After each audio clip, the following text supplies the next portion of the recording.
Assalamualaikum bosku, welcome to my channel. Sebelum menonton jangan lupa subscribe, nyalakan dulu loncengnya, dan jangan lupa like dan komen. Dan jangan lupa ambil posisi rebahan kalian. Untuk kalian selamat menyaksikan. Dewa Perang dan Kaisar Perang di bawah pimpinan Qiyu Yonghao semuanya berdiri berlawanan dengan 8 dewa iblis besar.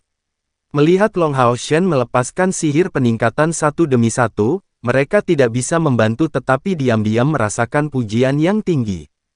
Itu adalah Ksatria Guardian. Di antara semua panggilan, Ksatria Guardian sangat berguna di medan perang.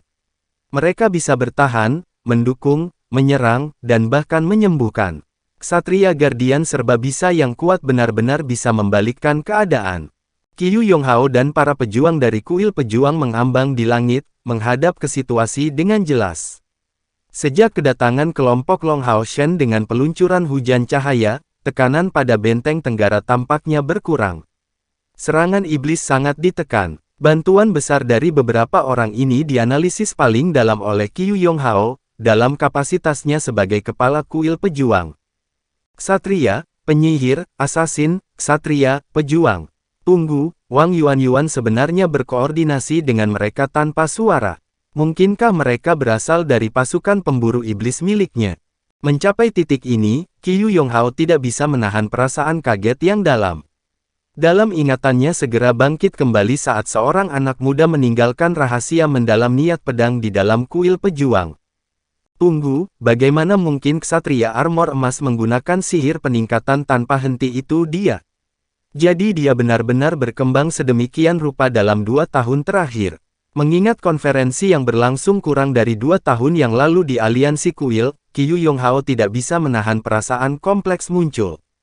Apa peran Ksatria Guardian di medan perang? Itu bukan pertahanan atau penyembuhan apalagi serangan. Ini untuk memperpanjang hidup rekan-rekan seperjuangannya sebanyak mungkin. Selama kamu memahami ini, dan mengelolanya, kamu akan menjadi Ksatria Guardian yang benar-benar berkualitas. Kata-kata kakeknya bergema di benaknya, penggunaan lingkaran cahaya Hao Shen menjadi semakin mahir, lingkaran cahayanya mengalir bersama dengan peningkatan efisiensi. Pemulihan dari armor emasnya serta miliknya sendiri memberinya pasokan energi spiritual yang hampir tak ada habisnya untuk sepenuhnya menggunakan sihir tipe ini yang mencapai paling banyak langkah kelima. Dalam hal kecepatan murni, meskipun dia masih di bawah penyihir murni seperti Lin Xin, jangkauannya jauh melampaui dibandingkan dengan penyihir dengan peringkat yang sama, atau bahkan Lin Xin. Long Hao Shen berada dalam keadaan yang sangat istimewa, memberinya semacam perasaan luhur. Saat semua lingkaran cahaya ini dilepaskan, dan nyawa sekutu diselamatkan, perasaan yang jauh lebih kuat daripada saat dia secara aktif membantai musuh muncul di dalam dirinya. Pertempuran masih berlangsung. Perang suci pada awalnya adalah perang yang berkepanjangan, dan situasi saat ini semakin banyak. Itu adalah pertempuran penggilingan daging, di mana mayat menumpuk seperti gunung di sekitar benteng. Meskipun penambahan kelompok Long Hao Shen membuat situasi benteng Tenggara jauh lebih stabil, serangan iblis tidak menunjukkan tanda-tanda melemah, malah menjadi lebih ganas. Bahkan lebih banyak iblis bergabung dengan medan perang dan menyerang garis pertahanan benteng. Lingkaran cahaya hitam secara mandiri keluar dari 8 pilar Dewa Iblis. Masing-masing dari mereka mendarat di area yang luas dari tentara iblis, yang segera merasakan ledakan kegembiraan karena pengaruh mereka, dengan berani menyerang. Dari 8 Dewa Iblis yang bertanggung jawab atas serangan benteng, yang terdepan adalah keindahan mutlak. Bahkan bagi manusia, ini adalah penampilan yang sempurna. Tetapi tubuh itu memiliki perawakan yang sangat jantan, sosok yang tinggi dan kokoh dengan 6 sayap hitam di bagian belakang. Dan di dahi, kristal hitam segitiga. Paimon, peringkat ke-9 dari 72 Dewa Iblis. Dewa Iblis Malaikat, ahli dalam sihir hitam. Selain Dewa Iblis Paimon, 7 Dewa Iblis lainnya semuanya berada di bawah peringkat ke-20.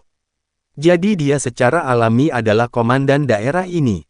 Dewa Iblis Malaikat Paimon berbeda dari Dewa Iblis Neraka Marbas karena Marbas adalah penyihir murni elemen kegelapan, atau harus kita katakan, penyihir neraka, dan Paimon memiliki spesialisasi sihir dan bela diri, ahli dalam berbagai sihir penambah elemen kegelapan.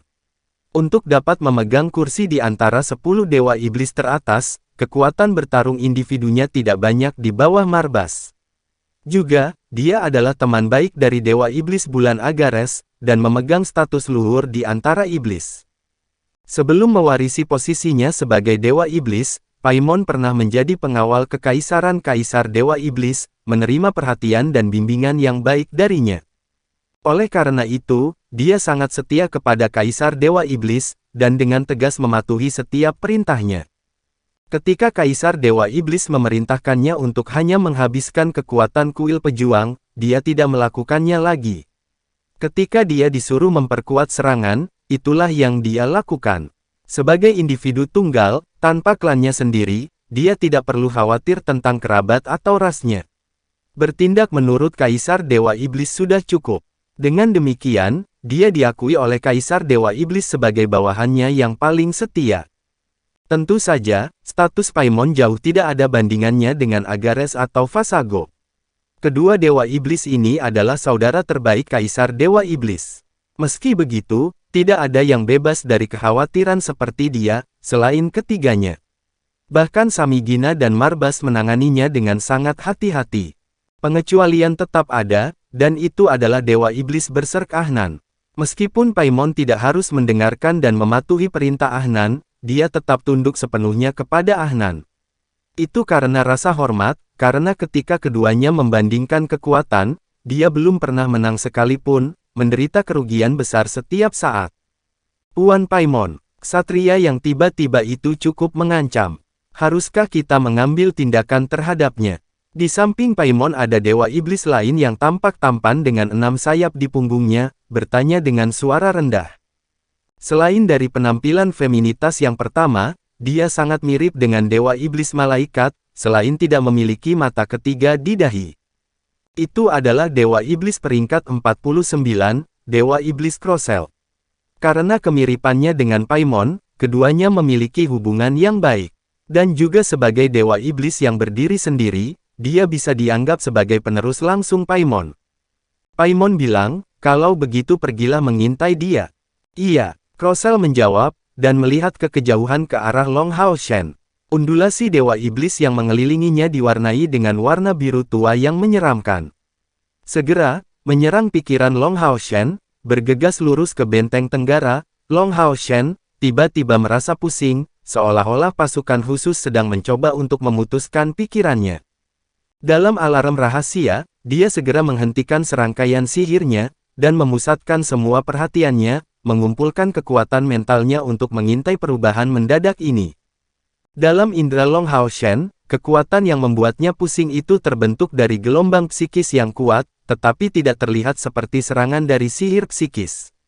Bahkan dia tidak bisa melawannya dengan kekuatan mentalnya, tetapi kekuatan psikis ini bukanlah serangan yang kuat.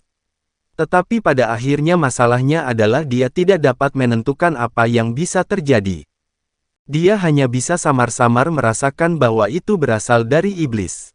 Di ruang antara mata Long Hao Shen keluar riak warna emas, segera memanjang dari sana, dengan cepat menyelimuti seluruh tubuhnya. Di luar lapisan warna emas ini, samar-samar orang bisa melihat cahaya warna biru tua yang dilepaskan dewa iblis Crocel.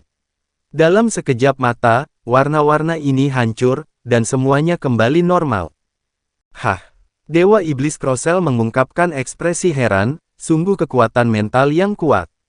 Ksatria itu jelas berspesialisasi dalam elemen cahaya, bagaimana dia bisa memiliki kekuatan mental seperti itu? Dewa Iblis Malaikat Paimon mengerutkan alisnya, bagaimana keadaannya? Crocel menjawab, ksatria manusia ini memiliki kekuatan mental yang besar. Rencanaku ketahuan saat aku berencana mendekat. Dan kekuatan mentalnya menolakku sebelum aku bisa masuk ke dalam pikirannya. Dengan sedikit penyelidikan yang saya kelola, saya dapat menentukan kultivasinya berada di langkah ke-8. Dia memiliki armor emas tingkat epik. Spiritual eksternalnya kira-kira sedikit di atas 30.000. Kekuatan fisiknya jauh lebih besar daripada seorang ksatria biasa. Usianya. Menyebutkan usianya, Crocel menunjukkan ekspresi bingung, responsnya terlalu cepat jadi mungkin sihir pengintaian saya tidak terlalu akurat. Dari apa yang dikatakan metode inspeksi mendalam kepada saya, dia seharusnya berusia di bawah 30 tahun. Usia spesifiknya tidak dapat diintai dengan jelas, dan hal yang sama berlaku untuk peralatan lain padanya. Seorang ksatria dari langkah ke-8 di bawah usia 30-an. Sepertinya pengintaianmu benar-benar tidak akurat. Apakah kamu yakin dengan kemampuanmu untuk mendapatkannya dengan kemampuan pribadimu? Crocell menggelengkan kepalanya, hampir tidak. Meskipun kultivasinya cukup di bawah saya, kekuatan mentalnya sangat kuat. Saya tidak memiliki keyakinan mutlak pada kesuksesan saya. Dengan kekuatan mental seperti dia, bahkan jika saya berhasil, saya khawatir saya juga akan menderita kerusakan parah dalam prosesnya. Tepat pada saat ini, Paimon melihat serangkaian kemampuan lainnya dari Long Hao Shen, tumpah ke seluruh benteng tenggara, memperkuat perlawanan pasukan mereka melawan pasukan iblis. Cobalah kalau begitu, saya akan mendorongmu. Manusia yang bisa memakai ksatria yayasan emas tingkat epik sangat sedikit, hanya kedua setelah ksatria ilahi di kuil ksatria. Ksatria ini bahkan lebih merepotkan daripada seorang pejuang dari langkah ke-9. Dan dia sepertinya baru saja tiba, dan seharusnya tidak menyadari kehadiranmu. Kuil pejuang seharusnya tidak punya waktu untuk memberitahunya. Iya, Crocell tidak ragu sedikit pun setelah mendengar instruksi Paimon.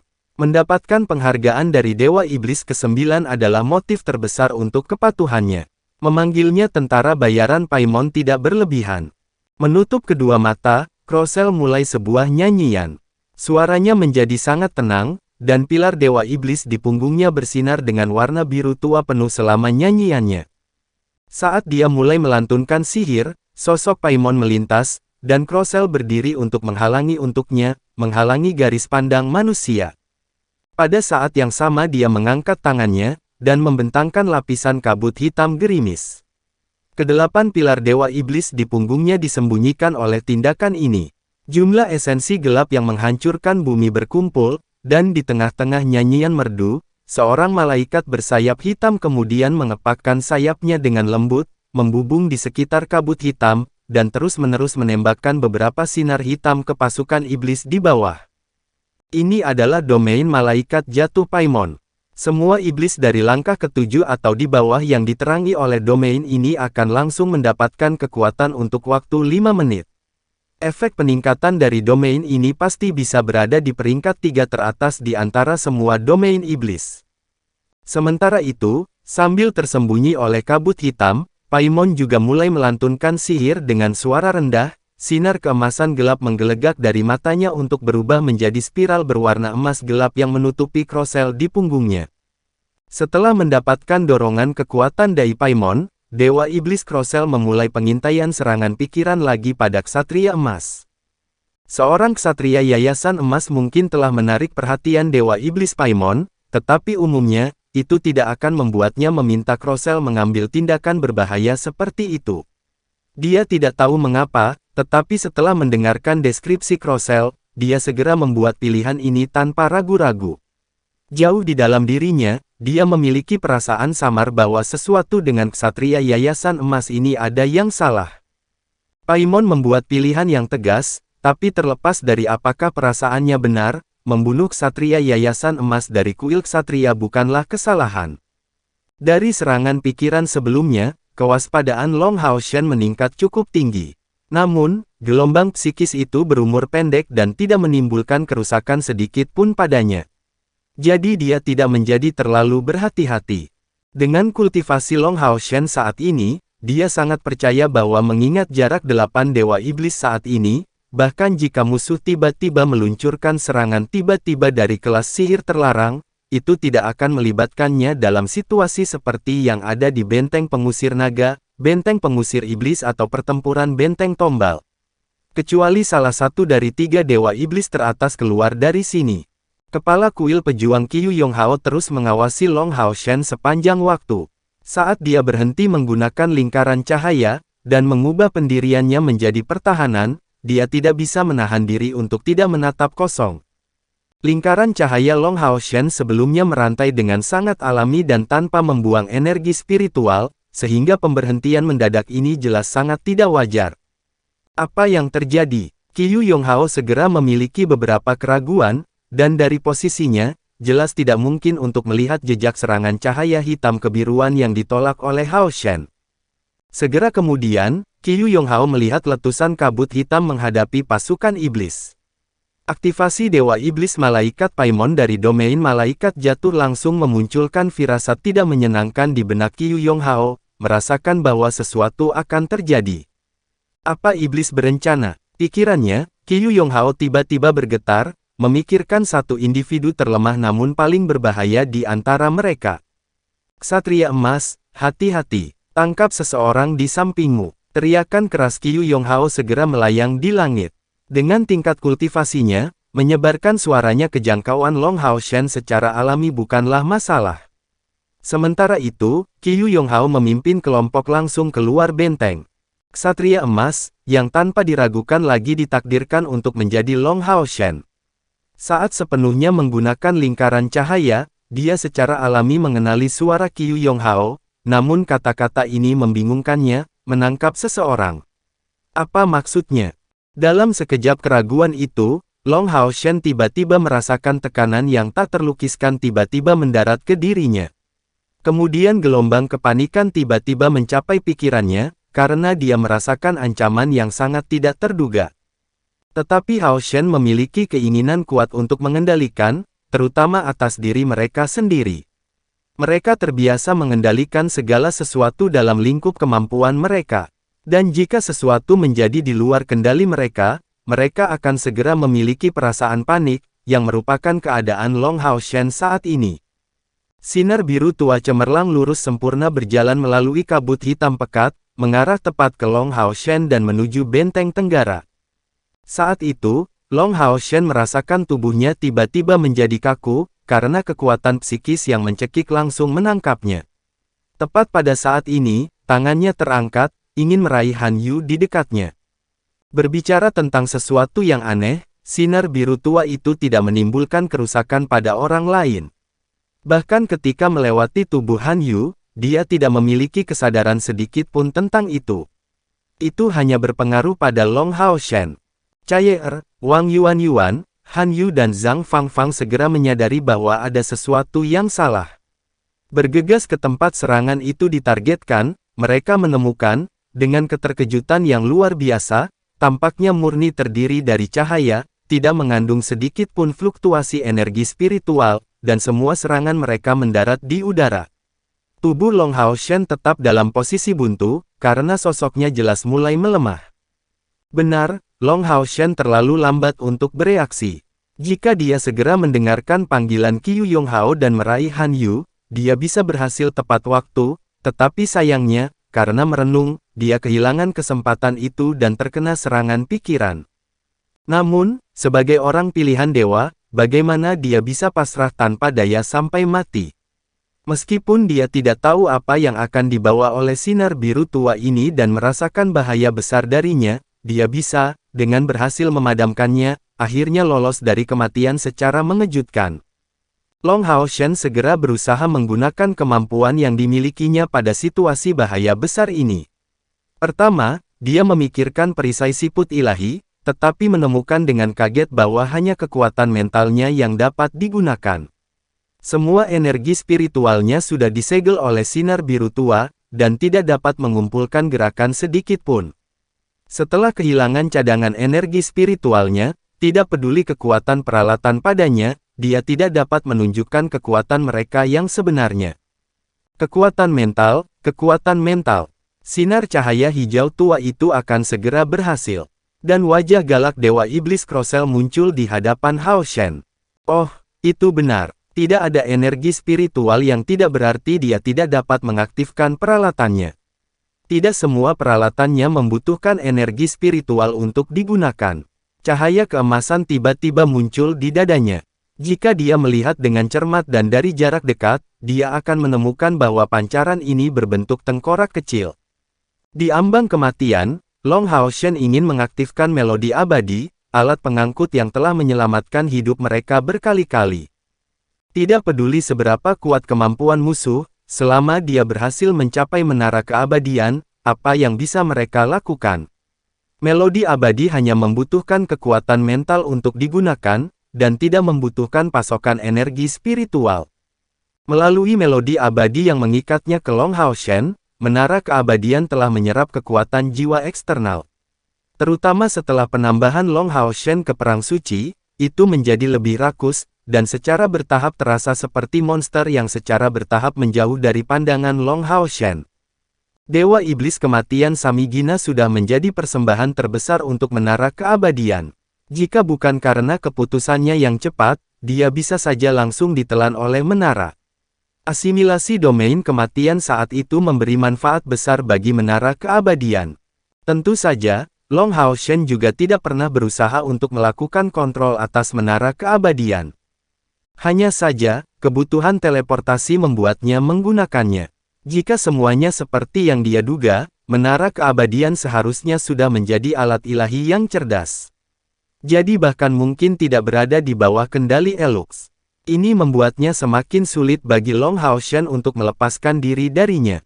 Untungnya, bahkan jika itu mengambil keuntungan dari Hao Shen dengan cara seperti itu sudah mengenalinya sebagai penggantinya, dan karena itu tidak pernah bertindak berbahaya terhadap Hao Shen. Ngomong-ngomong, cukup aneh bagi menara keabadian untuk menjadi alat ilahi yang begitu rakus terhadap jiwa. Long Hao Shen tidak menolaknya sebanyak Elux, tidak peduli apa yang bisa dikatakan, menara keabadian tidak hanya membantunya meningkatkan kekuatannya, tetapi lebih jauh lagi menyelamatkan nyawa kelompoknya beberapa kali. Tanpa itu, Long Hao Shen sudah mati di tangan iblis. Juga, mereka tidak akan mendapatkan pencapaian seperti itu, atau setidaknya tidak akan tumbuh dalam kekuatan begitu cepat. Hal-hal benar-benar seperti yang diharapkan Long Hao Shen sementara peralatan lain tidak dapat digunakan, dan bahkan Yating tidak dapat dipanggil, melodi abadi memancarkan cahayanya seperti sebelumnya.